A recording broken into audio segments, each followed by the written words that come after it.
Selamat datang kembali. Hari ini, kita ditemani oleh Profesor Max Otte dari Jerman, yang telah melakukan banyak karya menarik.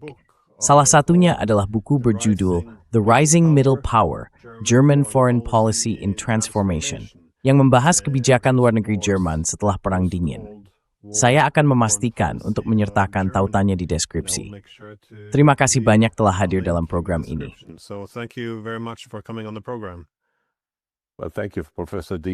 Baik, terima kasih, Profesor Diesen. Buku itu sudah tidak dicetak lagi, itu adalah disertasi saya. Buku tersebut diterbitkan oleh St. Martin's Press di tahun 2000, jadi usianya sudah 24 tahun.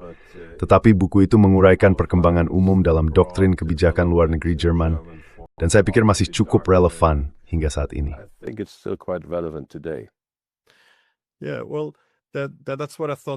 Ya, itu juga yang saya pikirkan, mengingat tanggalnya dan apa yang dibahas dalam buku itu. Setelah Perang Dingin, kebijakan luar negeri Jerman berubah cukup banyak. Tapi tentu saja, kebijakan itu tidak tetap sama, terutama jika kita melihat beberapa dekade terakhir. Saya akan bilang bahwa dalam 15 tahun terakhir, arah kebijakannya juga agak berubah. Beberapa orang mungkin menunjuk pada tahun 2008 dan 2009, krisis keuangan, tapi jelas 4 tahun terakhir ini telah membawa, bisa dibilang, perubahan yang aneh, baik dalam aspek ekonomi maupun keamanan. Jadi saya pikir tempat yang baik untuk memulai adalah bagaimana Anda menilai jika kita mulai secara umum tantangan dan perubahan kebijakan luar negeri setelah Perang Dingin untuk memahami posisi yang dihadapi Jerman saat itu.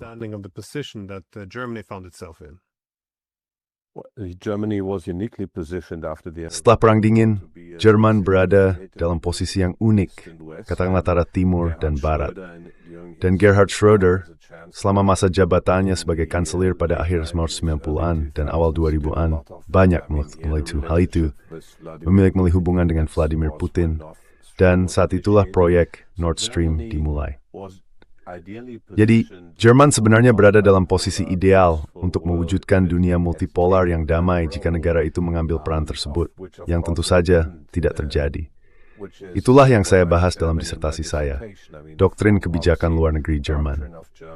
Jika kita menelusuri lebih jauh ke belakang, semuanya tentu dimulai dengan berakhirnya Perang Dunia II, dan apa yang kita sebut sebagai reedukasi.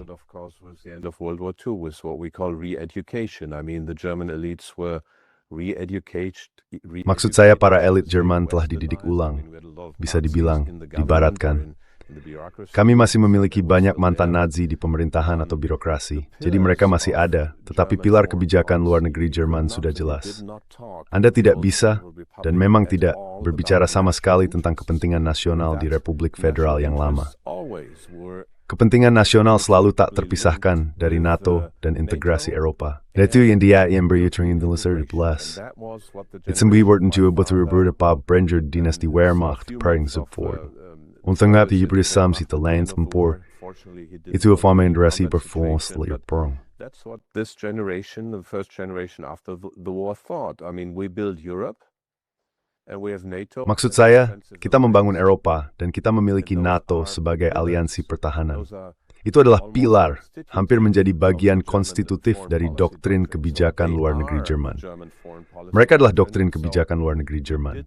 Jadi kita tidak katakanlah merumuskan pandangan murni Jerman tentang kebijakan luar negeri atau kepentingan nasional Jerman tanpa menyebut hal-hal tersebut. Maksud saya bagi saya, bahkan ketika saya masih jauh lebih muda, seluruh rasa tenis, anik dan breedlik bahwa memerhautorn itsin nestrel. Lesemili kalian kitani yertsum mithuk naliansi mani yang diikuti. Dan seterusnya. Which alliances you accede to and so on and so forth. But that was not the mindset of the... Namun itu bukanlah pola pikir generasi pertama setelah perang. Dan tentu saja ada proses reedukasi, juga sedikit cuci otak. Maksud saya, orang-orang berbicara tentang tahun 1945 dan 1948 sebagai titik nol kita, padahal tentu saja tidak demikian. Ada banyak kesinambungan dari masa sebelum periode Nazi dan juga kesinambungan internasional. Namun generasi itu benar-benar berpikir, kita sedang membangun sesuatu yang baru. Dan di Jerman Timur, Tenisat, juga jawab sebagai jam nol. Kita sedang membangun sosialisme. Mersengis dekat dengan Uni Soviet. Tapi pada akhir hal itu tidak bermanfaat nak waktu itu. King Surstanari basta dan info ini tenan neutral. when the opportunity of unification arose. Yang menarik dari Jerman bagaimanapun adalah bagaimana negara itu memandang sejarah dan perkembangannya sebagai sesuatu yang saling terhubung dengan Eropa. Jika kita menelusuri kembali ke abad ke-19 dan Friedrich List yang mengembangkan gagasan Alexander Hamilton, idenya adalah bahwa industrialisasi I'm a big fan. I'm a big Saya penggemar berat Friedrich List. Saya sangat mengagumi Friedrich List. Saya mengutipnya di hampir setiap buku yang pernah saya tulis. Ia benar-benar luar biasa. Dan ya, sekali lagi, ini adalah gagasan yang sama yang membangun sistem Amerika dan sebagainya. Tetapi gagasan utamanya adalah bahwa perkembangan Eropa dan Jerman sampai batas tertentu merupakan dua sisi dari satu mata uang yang sama. Koridor transportasi, instrumen keuangan yang dikembangkan, tetapi juga serikat pabean, Zollverein. Maaf, pengucapan bahasa Jerman saya buruk sekali. Namun secara keseluruhan, idenya adalah bahwa jika hal ini terwujud, Jerman kemudian akan menjadi jantung Eropa yang terindustrialisasi, sehingga tidak akan terlalu didominasi dari wilayah pinggiran, yaitu Inggris pada masa itu.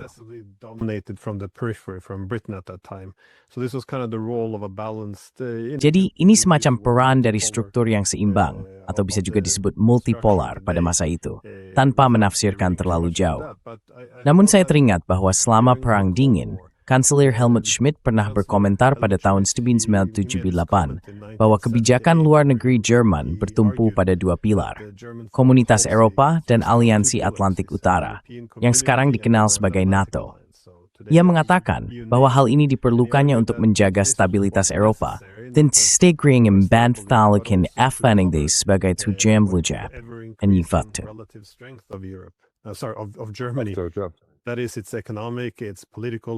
Artinya, itu adalah kekuatan ekonomi, politik, dan militer. Karena faktor sejarah, selalu ada kekhawatiran tentang kekuatan relatif Jerman. Dan Jerman sedang bangkit. Jadi penting katanya bagi kita untuk membungkus diri, itu kata yang digunakan, dengan jubah Eropa. Dan sekali lagi, tidak ada yang menipu di situ. Maksudnya hanya bahwa apa yang baik bagi Jerman seharusnya juga bagi Eropa. Dan agar negara-negara Eropa lainnya melihat bahwa kebangkitan Jerman berakar dalam UE dan NATO. Jadi hal itu tidak akan dipandang sebagai permainan dengan hasil nol pada dasarnya. Tapi bagaimana menurutmu kerangka kelembagaan Eropa saat ini? Karena pilar-pilar itu tidak berjalan dengan baik. Yes. Well, when we go back to Schmidt, of course, he Ya. presided Nah, over ketika kita kembali membahas Schmidt, tentu saja ia memimpin Jerman pada puncak masa pasca perang di akhir tahun 1970-an. Itu adalah masa inflasi dan segala hal terkait. Industri Jerman saat itu sangat kuat. Dan Schmidt tidak melakukan terlalu banyak hal karena alasan produksi, maksud saya kondisi di Jerman. Ia hanya memimpin Jerman yang secara ekonomi sangat kuat, dan ia melakukannya dengan baik. Ia adalah orang yang pandai berbicara, tidak terlalu banyak bertindak di bidang ekonomi. Misalnya berstatus bersama Presiden Prancis, Giscard d'Estaing, kita biarkan orang Prancis melakukan gerakan simbolis besar, dan kita tetap di kursi belakang serta bekerja sama dengan mereka, dan seterusnya. and then cooperate with them and so on and so forth. Of course, that was the going argument. Tentu saja itulah argumen utamanya. Apakah Jerman akan bangkit lagi? Apakah akan menjadi buruk lagi? Namun tentu saja itu sudah merupakan skenario yang aneh. Karena kita menjadikan Hitler dan Reich ketiga sebagai titik acuan. Dan ini 30 tahun kemudian, itu adalah Jerman yang sama sekali berbeda. Jadi ya, Jerman, jika ia lebih kuat mengejar kepentingannya sendiri, akan menjadi semakin kuat. Baru-baru ini saya melihat, katakanlah, sebuah proyeksi boxing de Boeing des Knapfreaks de Brand du Time terdah. Had the First World War not happened, and I see the causes very much in British diplomacy. Dan saya melihat penyebabnya sangat berkaitan dengan diplomasi dan sejarah Inggris. Jerman bisa dibilang kurang berpengalaman. Secara diplomatik tidak terlalu berpengalaman dan tidak terlalu cerdas. Namun bagaimanapun juga, seandainya Perang Dunia Pertama tidak terjadi, dan jelas itu sesuai dengan kepentingan Inggris, maka populasi Jerman sekarang mungkin sekitar 200 juta, hanya melalui perkembangan alami. Tapi tentu saja, ini hanyalah sejarah alternatif. Itulah argumen utamanya. Kita harus menahan kekuatan Jerman. Namun jika kita melangkah lebih jauh, disitulah hal ini menjadi aneh. Kita sampai pada sosok Joschka Fischer, yang merupakan Menteri Luar Negeri di bawah pemerintahan Schröder, dan pada pertengahan tahun 90-an ia menulis sebuah pernyataan yang terkenal buruk. Kita harus mengencarkan Jerman sampai tidak banyak yang tersisa, karena kalau tidak, itu akan menjadi masalah. Sebenarnya, kuncinya berjudul Problem Germany.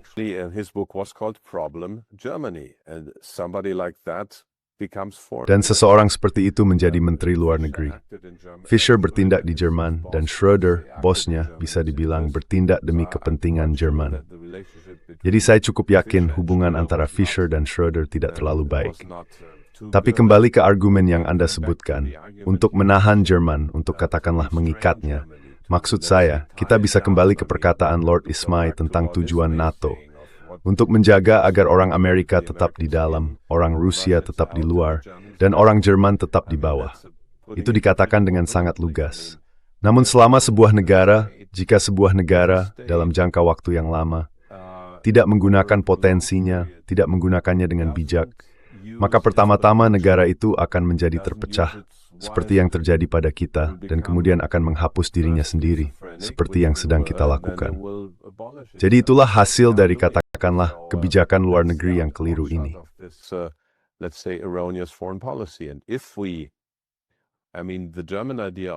Dan jika kita, maksud saya, gagasan Jerman tentang Eropa adalah Eropa federal, Eropa subsidiar, terdesentralisasi, bukan tersentralisasi, tetapi federal, artinya satu orang, satu suara. Dan tentu saja Prancis tidak menyukainya karena hal itu akan menjadikan Jerman secara otomatis sebagai kekuatan dominan di Eropa. Jadi mereka merancang sebuah sistem berdasarkan kerjasama antar pemerintah, di mana banyak inisiatif datang melalui komisi atau melalui dewan para kepala pemerintahan. Seseorang pernah menses konstitusi Uni Eropa saat ini setelan khusus buatan Prancis, dan Jerman setuju dengan itu.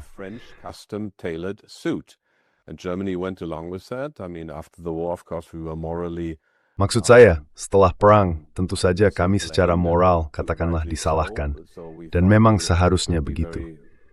Jadi kami berpikir bahwa kami harus sangat berhati-hati, membuat konsesi yang sangat besar. Hal yang sama terjadi saat pembentukan Euro, yang merupakan salah satu studi kasus dalam buku saya, ketika Kohl pada dasarnya menyerahkan Deutsche Mark, yang merupakan hal besar.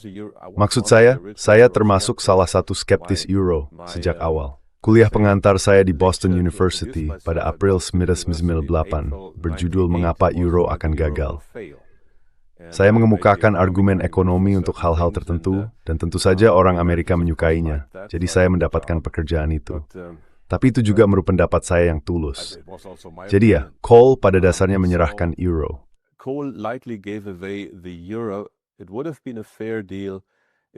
Itu akan menjadi kesepakatan yang adil jika ada penangkal nuklir multilateral yang bersifat sentral atau Eropa. Jika militer Prancis telah diintegrasikan ke dalam struktur multilateral, maka saya akan menganggapnya sebagai kesepakatan yang adil. Dan kemudian Jerman akan memanfaatkan potensinya. Namun tentu saja, hal itu tidak terjadi. Jadi kita memiliki Uni Eropa yang sangat terpusat dan tidak berfungsi dengan baik. Dan saya ingin menambahkan satu hal lagi. Ketika Jacques Delors mengeluarkan rencana Delors, saya pikir itu ide yang bagus. Ia mengatakan bahwa kita sedang membangun Eropa dari bawah ke atas. Artinya, kita menyatukan berbagai hal, menyatukan peraturan, dan pada dasarnya tumbuh bersama dengan cara itu. Dan kemudian tentu saja kita memiliki Schengen setelahnya.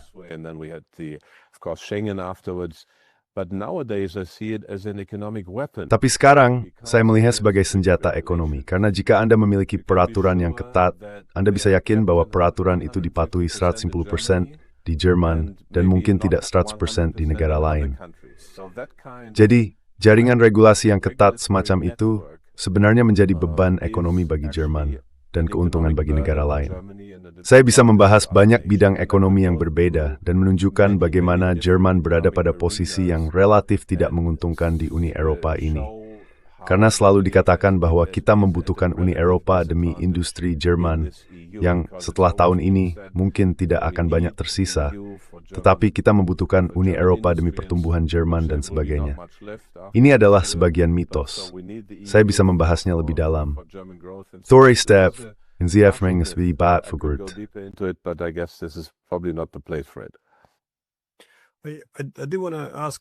Saya ingin bertanya, meskipun begitu, Anda menyebut Menteri Luar Negeri, Joschka Fischer, yang berpendapat bahwa Jerman seharusnya dihancurkan.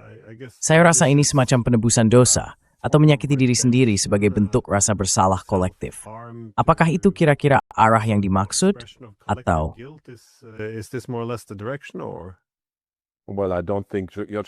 Ya, saya tidak berpikir Joschka Fischer adalah seseorang yang merasa banyak bersalah. Maksud saya, dia dulu berada di gerakan kiri hijau radikal di Frankfurt pada tahun 70-an. Dia mengemudi taksi, berkelahi dengan polisi, dia orang yang keras. Kemudian dia melihat bahwa permainan sedang dimainkan dengan cara yang berbeda dan dia hanya menyesuaikan diri. Jadi bagi saya, itu murni oportunisme. Dia melihat bahwa para pengendali sebenarnya dari situasi itu bukan di Jerman. Dia bahwa ruang gerak Jerman sangat terbatas. Maksud saya Schröder, bosnya, memanfaatkannya. Tetapi Fischer pada dasarnya apa yang diperintahkan oleh lingkaran transatlantik.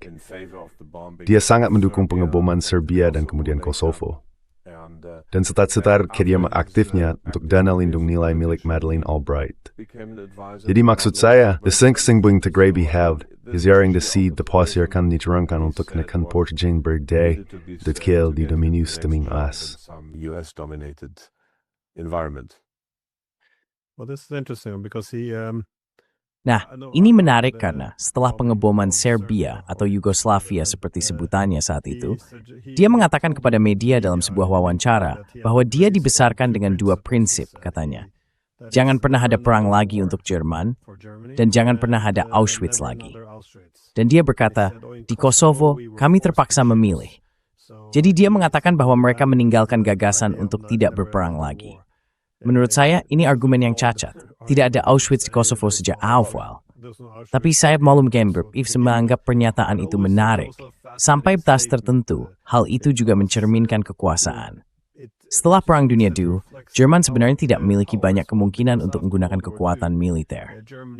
it didn't really have much of a possibility to use force. So the argument was that the lesson of history was... Jadi argumennya adalah bahwa pelajaran dari sejarah adalah tidak ada lagi perang. Karena masa lalu, hal itu menuntut Jerman untuk menahan diri. Namun setelah Perang Dingin, muncul retorika dari Fischer bahwa karena kejahatan di masa lalu, Jerman memiliki tanggung jawab khusus bukan hanya untuk mencegah dirinya melakukan hal itu, tetapi juga untuk mencegah pihak lain melakukan kejahatan perang serupa. Jadi tiba-tiba, sejarah bukan lagi menjadi alasan untuk menahan diri, melainkan alasan untuk menghapuskan pengekangan. Dan saya pikir ya, oportunisme politik seperti yang kamu definisikan. Tepat sekali. Itu memang tampak seperti cara yang tepat untuk mendefinisikannya. Tentu saja, saya, tolong. Tidak, maaf. Ini sangat menguntungkan baginya. Maksud saya bagaimanapun juga, dia adalah seorang politisi yang terlatih dengan baik, dan dia sedang mencari cara untuk menjual gagasan ini kepada publik Jerman. Dan inilah caranya menjualnya, jadi dia melakukannya. Dan dia menghancurkan omong-omong Partai Hijau atau menjadikannya salah satu partai yang paling dipengaruhi oleh LSM, transatlantik, berhaluan perang, mungkin yang paling berhaluan perang di Jerman. Hal itu luar biasa, karena sebenarnya ketika saya berusia 14 tahun, saya sempat mempertimbangkan untuk bergabung dengan Partai Hijau. Saya berasal dari keluarga konservatif, tetapi pada awalnya itu adalah fenomena yang sangat Jerman. Maksud saya, orang-orang merajut di parlemen, orang-orang yang peduli lingkungan, orang-orang ekologis merajut di sana. Ada beberapa, katakanlah petani, satu atau dua, yang memiliki kaitan dengan Nazi pada masa pendirian. Namun itu adalah hal yang sangat Jerman. Anti-perang, jauh dari nol, menarik diri, leth yuthan delf king nyamburan. Environment, these are all very German themes, so I thought he has a very genuine... Jadi saya berpikir, ini adalah partai Jerman yang sangat otentik, dan saya sempat tergoda untuk bergabung. meskipun akhirnya tidak. Saya bergabung dengan CDU jauh kemudian, pada tahun 1991, setelah saya menerima beasiswa dari mereka untuk studi saya. Ayah saya meninggal pada tahun 1983, jadi saya bergabung dengan CDU pada tahun 1991 sebagai ungkapan terima kasih atas beasiswa itu. Saya tidak pernah menjadi politisi aktif sepanjang hidup saya, kecuali ketika mencalonkan diri sebagai presiden 4 tahun lalu, tetapi itu hanya sebentar. Jadi memang, Partai Hijau adalah fenomena khas Jerman yang benar-benar berubah arah, dan sebagian besar perubahan itu dilakukan oleh Joschka Fischer. Most of that turning around was done by Joschka Fischer. Well, today, some of the roots of this Nah, beberapa akar dari hal ini tampak hingga hari ini. Partai Hijau sekarang tampak sangat militeristik, dengan Baerbock dan yang lainnya menggunakan bahasa yang cukup militeristik. Saya pikir ini aneh, karena cara Jerman menangani Rusia cukup menarik. Di satu sisi, Jerman mengelola hubungannya dengan Amerika dan Eropa melalui dua kerangka, Uni Eropa dan NATO. Namun selama Perang Dingin, Jerman juga memiliki pendekatan yang baik terhadap Uni Soviet. Semasa Amerika kita harus lebih keras. Kita harus melemahkan, menguras Uni Soviet. Jerman justru memiliki kebijakan yang berorientasi pada kenegaraan. The Germans had more of a, well, I guess, reaching out policy, at least from the Ostpolitik, the idea that if you engage. Nah, setidaknya dari perspektif AS, idenya adalah bahwa jika kita terlibat, kita bisa mengurangi persaingan keamanan dan menciptakan perdamaian. Itu tampaknya menjadi tujuan mereka. Namun setelah Perang Dingin, muncul perasaan di Moskow, sejak masa Gorbachev, bahwa Rusia telah mendukung penyatuan Jerman. Tetapi, ketika tiba saatnya untuk penyatuan Eropa, yang berarti perjanjian dan lembaga keamanan pan-Eropa seperti OSCE, mereka merasa kurang lebih dikhianati, karena yang terjadi justru NATO membagi kembali baik with you, hanya saja garis pembatasnya bergeser lebih jauh ke timur. Jadi, bermatter super Anda tali. And so how do you see this? Because if you go from how the Cold War ended till now. Karena jika kita melihat bagaimana Perang Dingin berakhir hingga sekarang, retorika di Jerman, terutama dari Scholz dan sekarang dari Merz, adalah sesuatu yang sudah lama tidak kita lihat. Saya hanya bertanya-tanya, bagaimana Anda memaknai hal ini? Karena ini adalah pandangan yang sangat militeristik, keinginan untuk mengalahkan Rusia sebagaimana adanya. Maksud saya, ini sangat berbeda dari apa yang Anda sebutkan sebelumnya. Gerhard Schröder, ketika dia menjadi kanselir, ayahnya bertempur di Wehrmacht dan meninggal. Ya, dan meninggal. Dan ayah Putin juga bertempur dalam perang, begitu pula kakak laki-lakinya. Maksud saya mereka berdua sangat terlibat. Dan melihat mereka bersatu dalam persahabatan, itu semacam secara tampilan cukup baik. Melihat Jerman dan Rusia, dua kekuatan darat besar di Eropa ini, berdamai.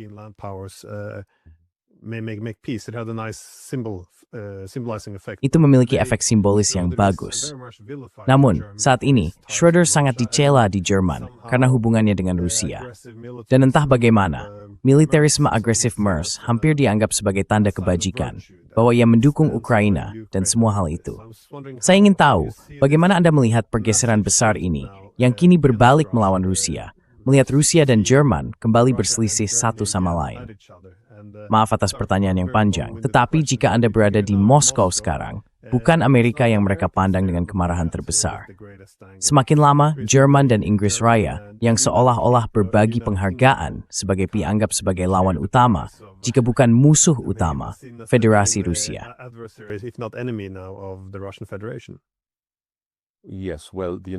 Ya, tentu saja Britania Raya selalu menjadi pelaku di balik layar yang memprakarsai hal-hal semacam ini, tetapi orang Jerman bersedia ikut serta. Saya memiliki dua pandangan. Pertama-tama, bagaimana hal ini bisa terjadi?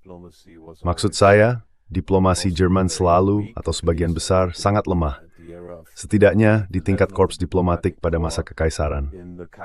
Korps diplomatik mereka tidak sebanding dengan korps Inggris. Ini adalah bangsa yang masih sangat muda. Inggris memiliki ratusan tahun pengalaman dalam permainan diplomasi. Kadang permainan yang jahat, kadang sangat licik. Orang Jerman bersikap lugas, tidak terlalu terlatih. Bismarck tidak tertarik membangun tradisi. Ia melakukan segalanya sendiri dan bergerak dengan sangat cepat.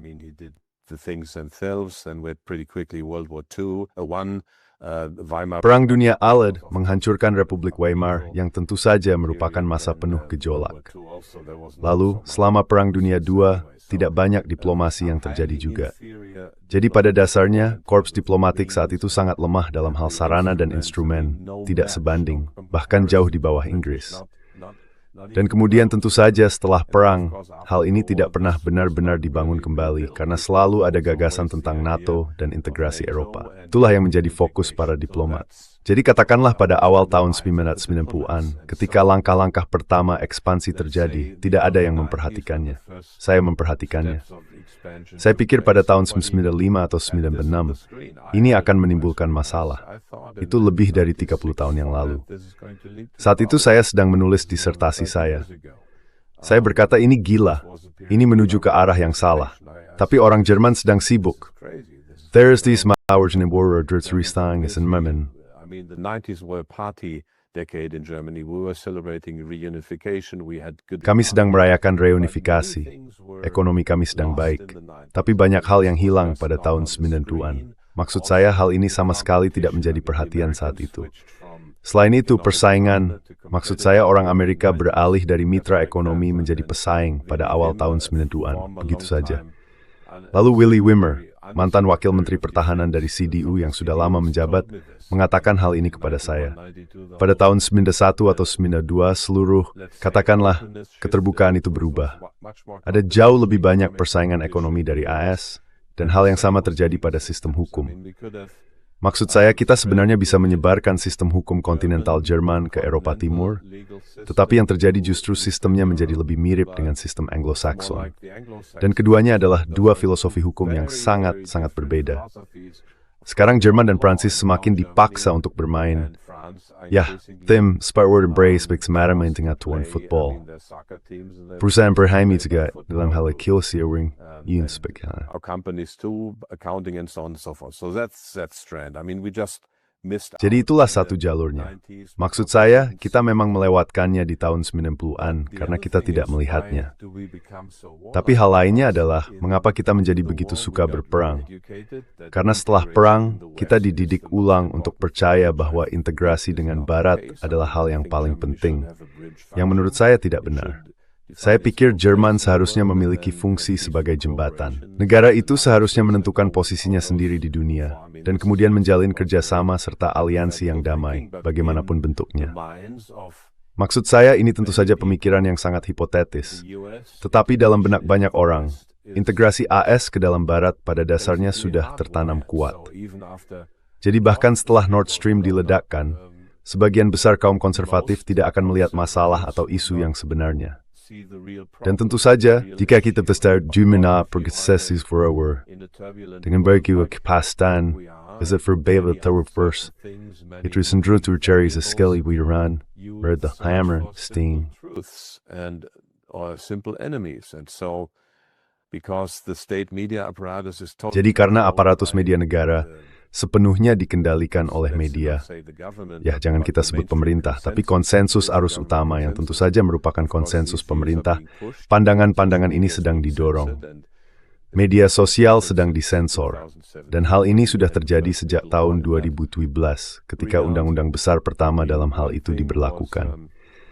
Maksud saya satu hal adalah pada tahun 2014, bahkan ketika Euromaidan terjadi, saya pernah membaca sebuah buku tentang itu. Ada kemarahan besar dalam forum diskusi publik tentang bagaimana hal itu ditangani. Orang-orang mengatakan bahwa kita seharusnya mencari dialog dengan Rusia, bahwa ini adalah kudeta yang dilakukan oleh Barat. Ada gelombang besar kemarahan. Saya bisa mengirimkan bukunya nanti, bukunya berbahasa Jerman, tapi memiliki catatan kaki yang bagus. Banyak surat war Jerman sebenarnya menutup forum diskusi mereka untuk menunjukkan identitas Brexit. Close down their discussion boards to prevent that kind of debate. So Germany has always been, ideologically prepared. Jadi Jerman selalu, maksud saya secara ideologis, siap menjadi benteng bagi NATO, atau AS, atau Blok Timur, atau Inggris, atau apapun, dan menjadi penopang ekonomi bagi Prancis. Tapi juga perdebatan memang diarahkan ke sana. Dan kamu tahu Angela Merkel berasal dari GDR, Tapi dia tentu saja seperti Joschka Fischer tahu di mana letak kekuasaan dan dia tidak terlalu peduli dengan para pemilih. Maksud saya dia lebih mirip dengan Presiden Prancis, Presiden AS, rekan-rekannya dan juga LSM. Mereka itulah yang dia dengarkan. Tapi dia pada dasarnya membeku, sedangkan Friedrich Merz berasal dari keluarga politik, juga seperti Michael. Tapi maksud saya dia pernah menjadi ketua BlackRock. Jadi dia telah menjadi alat, katakanlah, bagi orang-orang yang memberinya pekerjaan untuk dilakukan selalu. Dia tidak pernah membangun perusahaannya sendiri. Die Stellaurische Bepreide Werdrowered, Idolstertjes en Exi Ursi en Tolling. Lawyer who executed basically things for others. But I wanted to go a bit back to the Tapi saya ingin kembali ke gagasan tentang Jerman, karena menjadi kekuatan ekonomi tidak sama dengan menjadi kekuatan geoekonomi. Artinya, jika kita kembali ke gagasan Friedrich List, hal itu berkaitan dengan kekuatan industri, kedaulatan teknologi, konektivitas fisik melalui rel kereta dan sungai, instrumen keuangan melalui bank, serta pengembangan euro. Semua hal ini termasuk aspek kelembagaan seperti Uni Eropa yang menggunakan kekuatan tawar kolektif.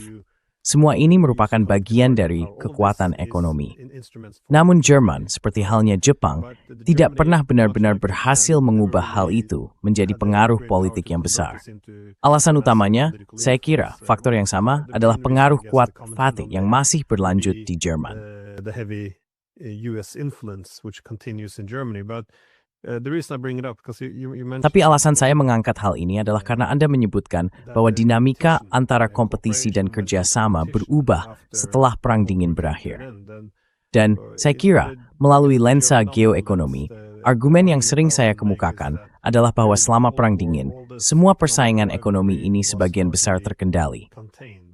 Alasan kita mengalami dua perang dunia sebelumnya adalah karena adanya persaingan antara kekuatan industri yang sedang bangkit. Namun selama Perang Dingin, batas-batasnya sangat jelas. Ada kaum kapitalis, ada kaum komunis, dan karena para lawan utama dari blok komunis terlepas dari kebijakan ekonomi dan pasar internasional, hal itu membuat persaingan tetap terkendali. Selain itu, karena fokus utama tertuju pada ancaman Soviet, hal tersebut memiliki efek meredam terhadap persaingan di antara negara-negara kapitalis Barat. Between the Western capitalist nations, but once the Cold War is over, many things happen. Suddenly, the Russians, Namun, the Chinese setelah begin Perang to Dingin join berakhir, statecraft banyak hal also terjadi. within. Tiba-tiba, Rusia dan Tiongkok mulai lebih aktif terlibat dalam diplomasi ekonomi. Namun juga, dengan tidak adanya ancaman Soviet, persaingan industri antara Eropa dan Amerika, seperti yang bisa diperkirakan, mulai meningkat. Jadi hal itu menciptakan situasi yang sangat berbeda. Dengan kondisi tersebut, serta hubungan yang semakin rumit dengan Rusia, apa yang Anda lihat sebagai tantangan utama bagi Jerman ke depan? Karena sistem NATO tampak mulai retak, Uni Eropa insist melewati masa jayanya, dan kini terlihat mengurutkan terjadinya perang langsung dengan Rusia. Jadi, bagaimana situasi sulit ini? How is Germany navigating these difficult waters? The best thing is So many questions. Maaf, Ashta masih tinggal gitu. Germany, I start with the end. Germany is not. Jerman, saya akan mulai dari akhir. Jerman sama sekali tidak sedang menavigasi. Sama sekali. Jerman sedang terurai. Friedrich Merz sekarang kebingungan karena para tuannya ada di Washington. Maksud saya agak melebih-lebihkan, tapi garis NATO tentu saja dia melihat isu Greenland, bahwa Amerika menjadi terlalu agresif sebagai hegemon. Jadi dia bingung. Pandangan dunianya mungkin sedang goyah, tapi dia maksud saya tidak menyangka mungkin secepat itu dia berteri status Papua, semua dia janjikan selama pemilu. Terus dia mundur lagi. During the election, now he's backpedaling again, so he seems to be, Mr. Jadi dia tampaknya, maksud saya, tuan oportunisme, ubah pendapatmu sampai tingkat 2. Itu benar-benar luar biasa. Saya sudah mengenalnya sejak lama, dan bahkan saya tidak menyangka bahwa fleksibilitas dalam berpendapat bisa sejauh itu. Tempatkan dia di podium, beri dia sesuatu untuk dikatakan, dan dia senang, semacam itu. Jadi Jerman sedang terurai. Seperti yang saya katakan, kami tidak pernah memiliki diplomasi yang koheren dan konsisten yang mewakili kepentingan Jerman. Maksud saya, tentu saja kami memiliki korps diplomatik yang sangat tetapi sama sekali tidak terbiasa dengan permainan politik kewasagi. dengan sisi-sisi buruknya, dengan sisi-sisi tak ingin.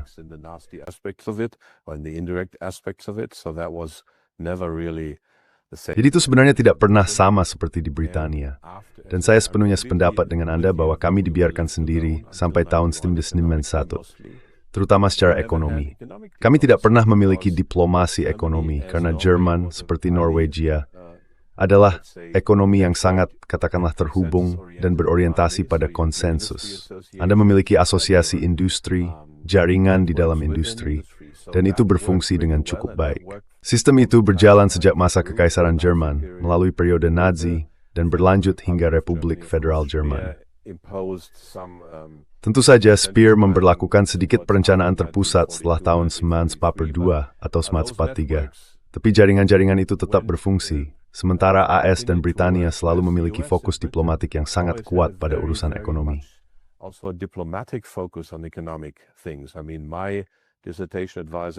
Maksud saya, pembimbing disertasi saya, Aaron Friedberg, menulis disertasinya tentang diplomasi ekonomi Inggris sebagai respons terhadap kebangkitan Kekaisaran Jerman dari tahun 1895 hingga 1905. Jadi maksud saya, Jerman tidak pernah memiliki sudut pandang seperti itu dalam korps diplomatiknya. Sedangkan Inggris, dan semakin juga Amerika Serikat setelah Perang Dunia II, memiliki sudut pandang tersebut. Saya pernah magang di Institute for International Economics pada tahun 1986, dan Gary Clyde Hufbauer serta Jeffrey Schott menulis sebuah buku tentang sanksi ekonomi yang mencakup lebih dari 30 studi kasus. Buku itu saya kira sekitar 700 halaman. Jadi bagaimana cara menerapkan sanksi? Maksud saya, tidak pernah ada pemikiran tentang hal itu. Diplomasi dan ekonomi atau bisnis hampir merupakan dua ranah yang terpisah di Jerman.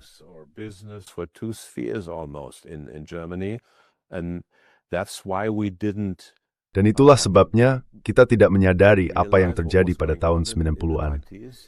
Sekarang Jerman sedang hancur. Maksud saya, kehancurannya sudah lebih dari 50%, mungkin 60, mungkin 70, siapa yang tahu. Akan butuh 1 atau 2 generasi untuk membangun kembali. Pada dasarnya sama seperti ketika Friedrich List memulai. Dan sekali lagi, jika Anda mengendalikan media, jika Anda memiliki anggapan yang sudah tertanam bahwa Barat adalah yang terbaik, bahwa NATO dan kerjasama dengan AS hampir menjadi bagian konstitutif dari doktrin kebijakan luar negeri Jerman. Dan jika Anda memiliki seseorang seperti Friedrich Merz atau Angela Merkel, dan Merkel dan Putin tidak saling menyukai, tetapi entah bagaimana mereka tetap bisa bergaul.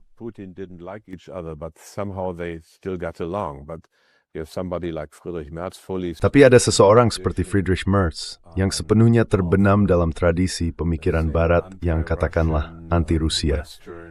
Dan tentu saja di bawah permukaan masih ada sentimen anti-Rusia di kalangan sebagian orang, meskipun tidak begitu kuat di wilayah timur, yang luar biasa, karena mereka telah memiliki lebih dari 30 tahun setelah perang untuk membingkai ulang dan memikirkan kembali. Namun di wilayah barat, semua ini berpadu, dan kita memiliki pemerintahan yang benar-benar gila yang ingin memperkuat atau memperburuk perang.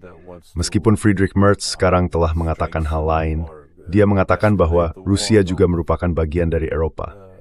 Jadi kita akan lihat bagaimana kelanjutannya. Maksud saya, bahkan di masa yang paling gila sekalipun, selalu ada secercah harapan di suatu titik. Tapi kita lihat saja nanti.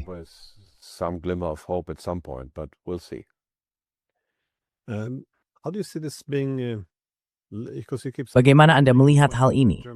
Karena Anda terus mengatakan atau menekankan bahwa Jerman sedang hancur, dan dalam banyak hal juga menghancurkan dirinya sendiri dengan tidak mengejar kepentingan nasional yang paling mendasar. Sekarang, beberapa orang berpendapat bahwa hal ini memiliki akar sejarah, bahwa ketika suatu negara terpesona oleh gagasan kosmopolitan yang menyimpang dari kepentingan nasional, negara itu cenderung mulai mengabaikan hal-hal tersebut.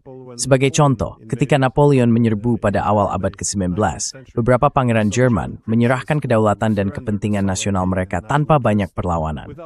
Bahkan, ada semacam antusiasme karena hal ini oleh sebagian orang disebut sebagai aib para pangeran. Artinya, aneksasi oleh Napoleon sampai batas tertentu disambut baik. Sebagian karena mereka menerima kompensasi ekonomi, tetapi juga karena aspek budaya, perasaan antisemitisme lebih kosmopolitan. they were part of a more cosmopolitan idea. Now, as opposed to national identity. Sekarang, berbeda dengan identitas nasional, kita bisa menarik beberapa kaitan di sini dengan Jerman pasca Perang Dingin, di mana ada gagasan bahwa seharusnya tidak ada, atau bahwa yang mempersatukan tidak harus berupa kepentingan nasional. Bahwa hal ini bisa dianggap kurang lebih sebagai kata yang tabu juga. Sebaliknya, hal ini berada dalam lingkup barat politik, sebagai komunitas nilai, seperti yang disarankan oleh Uni Eropa, atau bahkan sebagai barat politik bersama Amerika Serikat. Gagasan bahwa nilai-nilai demokrasi liberal yang mendefinisikan kita secara kolektif berbeda dengan identitas nasional, sementara identitas nasional dianggap memecah belah. Apakah ini bagian dari penjelasan di balik, saya kira, respons Jerman terhadap Nord Stream? I guess Germany's response to Nord Stream because Karena dari sudut pandang seseorang yang melihat dari luar, cukup luar biasa bagaimana Scholz hanya berdiri di sana di samping Biden, pada dasarnya, ketika dia mengancam akan meledakkan Nord Stream. Dan bahkan setelahnya, tidak ada, padahal itu adalah infrastruktur energi utama Jerman, dan itu dihancurkan. Untuk sementara waktu, mereka menyalahkan Rusia karena itu baik untuk persatuan Barat. Tapi ketika menjadi jelas bahwa pelakunya adalah Amerika atau Ukraina, kemungkinan besar AS yang terlibat, semuanya tiba-tiba menghilang. Dan saya tidak banyak pembicaraan lagi. Saya tahu ada beberapa penyelidikan, tapi apakah Anda melihat hal ini sebagai persoalan antara gagasan kosmopolitan dan identitas nasional, atau menurut Anda itu bukan cara pandang yang tepat? Or do you think that's the wrong path to look at? A bit different. Of course, it's being sold as cosmopolitan. Sedikit berbeda. Tentu saja hal itu dijual sebagai gagasan kosmopolitan. Ketika Republik Federal Jerman didirikan, semuanya berfokus pada Barat dan hal-hal semacam itu. Namun pada akhirnya, gagasan kosmopolitan tersebut mencerminkan gaya tertentu, masyarakat tertentu, dan gagasan kosmopolitan itu adalah gagasan Inggris. Tentu saja, kumpulan gagasan Eropa kontinental berbeda. Maksud saya, Napoleon sangat dicemarkan oleh Inggris. Pasal itu berwritten to membaca propaganda dan meluatas. Temergen naar ieder volhantes, says man German. Also around 1900 against Germany, man. There was huge novels in Britain. Dan ada novel-novel besar di Inggris tentang bagaimana 200.000 pelayan rumah tangga Jerman di London akan memberontak dan mengambil alih. Orang Inggris selalu pandai dalam propaganda dan kampanye. Jadi jenis demokrasi liberal seperti itu, ya, mereka bisa memilikinya. Tentu saja, Kekaisaran Jerman memiliki kesalahan dalam konstruksinya, tetapi negara lain juga memiliki kesalahan konstruksi. Salah satunya adalah bahwa pihak oposisi tidak pernah benar-benar diizinkan untuk berkuasa atau memiliki peran politik, sehingga mereka tetap menjadi oposisi selamanya. Itu adalah kesalahan konstruksi. Sistem Inggris dengan cepat menyerap oposisi. Namun tetap saja ini adalah gaya nasional yang berbeda. Ini bukan soal kosmopolitan versus nasional. Maksud saya, Prancis memiliki sistem pemerintahan yang berbeda, Jerman memiliki sistem pemerintahan yang berbeda, dan Inggris juga memiliki sistemnya sendiri. Untuk waktu yang lama, sistem Jerman dan Inggris, sampai batas tertentu, bersaing di Amerika Serikat. Tetapi tentu saja lebih condong ke arah sistem Inggris. Sekarang sesuatu yang lain telah tumbuh darinya. Jadi gagasan kosmopolitan itu adalah cara menjualnya. Tetapi tentu saja ada kepentingan nyata, tokoh nyata, dan gagasan nyata di baliknya.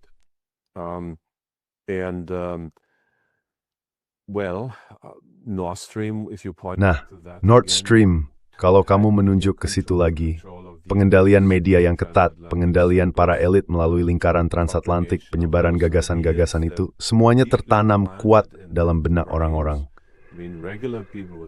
Maksud saya, orang biasa akan bilang ini gila, tapi kalau kamu berada di kelas politik, dan kelas politik itu cukup terlepas dari kehidupan sehari-hari, kebanyakan dari mereka adalah politisi karier. Kamu pada dasarnya bisa tentu saja menanamkan gaya itu lain perkayanya.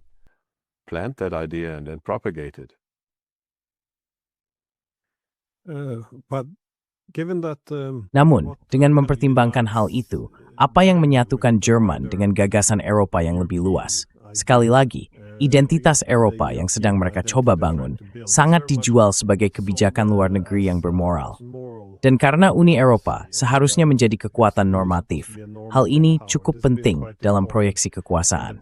Seperti yang Anda katakan, hal itu bisa disajikan sebagai nilai-nilai, tetapi di baliknya seharusnya ada sesuatu yang nyata. Inggris lebih baik dalam hal ini. Mereka jelas menjual kebijakan luar negerinya sebagai sesuatu yang berkaitan dengan peradaban dan demokrasi liberal. Tetapi di balik layar, seringkali ada kepentingan nasional, bahkan imperial, yang sangat kuat sejalankan. Namun apa yang terjadi sekarang? Selalu. Maaf, selalu. Koreksi, selalu. I would say always. Correction, always. But what happens to this moral form? Selalu. Tapi apa yang terjadi dengan kebijakan luar negeri bermoral ini sekarang? Karena sulit mempertahankan kepura-puraan itu setelah Suriah misalnya. Ketika seperti yang kita tahu, sekarang bersekutu dengan pemimpin ISIS di Suriah, setelah mendukung genosida di Gaza. Setelah Iran, ketika Merz mengatakan, "Yah, orang Israel sedang melakukan pekerjaan kotor kita dengan menghancurkan dan mengebom fasilitas nuklir di Iran." Dan tentu saja, Ukraina memiliki seluruh berkasnya sendiri dalam hal tindakan tidak bermoral yang akan sangat berdampak. Tapi bagaimana menurut Anda? Apakah ini menghancurkan seluruh gagasan tentang kebijakan luar negeri kita, yaitu kebijakan luar negeri Uni Eropa, kebijakan luar negeri Jerman, atau apakah hal itu belum benar-benar disadari?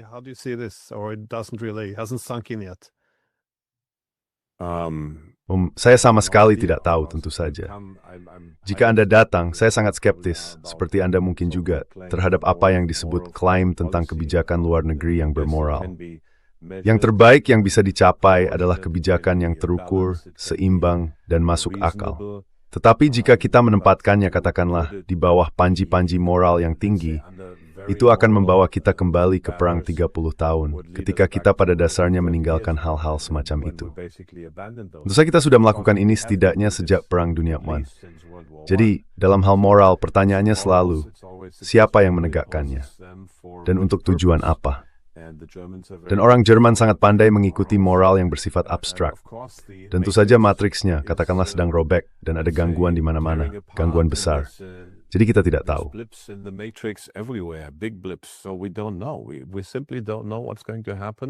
Kita benar-benar tidak tahu apa yang akan terjadi.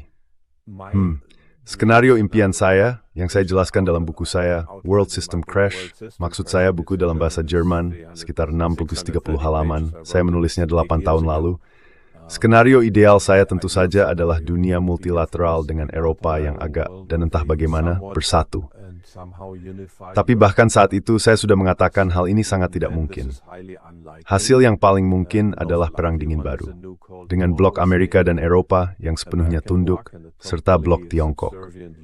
Dan kemudian, itu tahun 2019, saya mengatakan status India dan Rusia masih terbuka.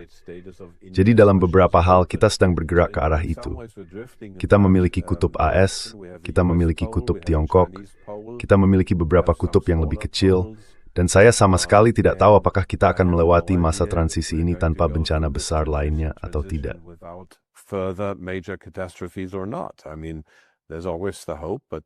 Maksud saya, selalu ada harapan, tapi kita memang sedang berada di masa yang sangat-sangat tidak aman. Seperti halnya dunia selalu tidak stabil ketika kekuatan hegemon berubah. Guru saya di Princeton, Robert Gilpin, menulis tentang hal ini, War and Change in World Politics, dan katakanlah Amerika Serikat jelas merupakan hegemon yang sedang menurun. Trump sedang memainkan permainan berisiko tinggi, yang mungkin berhasil atau mungkin tidak. Kita tidak tahu. Tapi ya, saya ingin menutup dengan ini. Kita sama sekali tidak tahu kemana arah semua ini. Risikonya sangat besar. Saya hanya berharap kita bisa kembali berpikir jernih di Eropa dan menurunkan ketegangan. Dan mungkin memang kemungkinan kehancuran total Jerman als hat bisa kembali.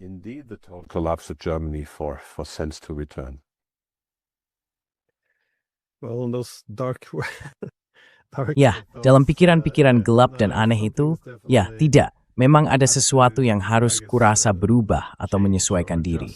Aku sering menekankan bahwa multipolaritas adalah sesuatu yang harus kita anggap serius di Eropa sebagai kenyataan dalam hal distribusi kekuasaan.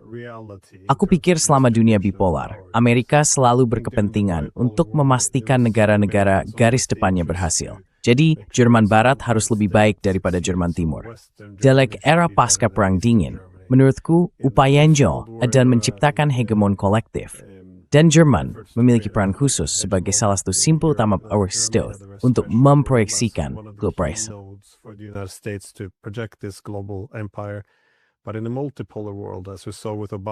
Namun, dalam dunia multipolar, seperti yang sudah kita lihat ketika Obama mulai berbicara tentang poros ke Asia pada tahun 2016, saat itulah saya mulai menulis banyak artikel dan buku yang berargumen bahwa kita harus mulai menyesuaikan diri. Karena jika Anda berporos ke Asia, berarti Anda berporos menjauh dari suatu tempat, dan tempat itu adalah Eropa. Begitu Eropa kehilangan nilainya bagi Amerika, mereka akan mulai membentuk ulang hubungan transatlantik. Jadi, alih-alih berinvestasi besar melalui kesepakatan ekonomi yang dermawan atau menyediakan keamanan, saya pikir mereka akan beralih ke sesuatu yang lebih bersifat ekstraktif.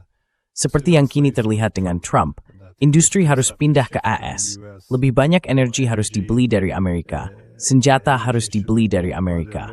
Dan mengapa tidak mengambil sedikit wilayah seperti Greenland sekalian? Alles orang betekent is swethan di namwakt in all small volume bemerkt zosaur.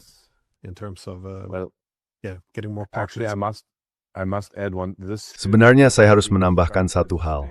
Pergeseran menuju sikap yang sangat eksploitatif ini telah berlangsung setidaknya sejak awal tahun 1990-an, dan Jerman tidak menyadarinya, dan sekarang sudah terlambat. Kita bisa membicarakan banyak hal tentang apakah eksploitasi itu akan terjadi, tetapi sejak berakhirnya Perang Dingin, hal itu selalu merupakan kesepakatan yang sangat tidak seimbang. Jai, at the Rambo and at Saporiskar, imu for Uthing. Yuthin and per braids carry as a mulsuit. Well, Baik, Profesor Otte, terima banyak sudah meluangkan waktu. Dan sebagai sesama orang Eropa, saya pikir kita harus ingat bahwa apa yang terjadi di Jerman akan memengaruhi kita semua di benua ini. Jadi, terima kasih banyak. That is Rubrace.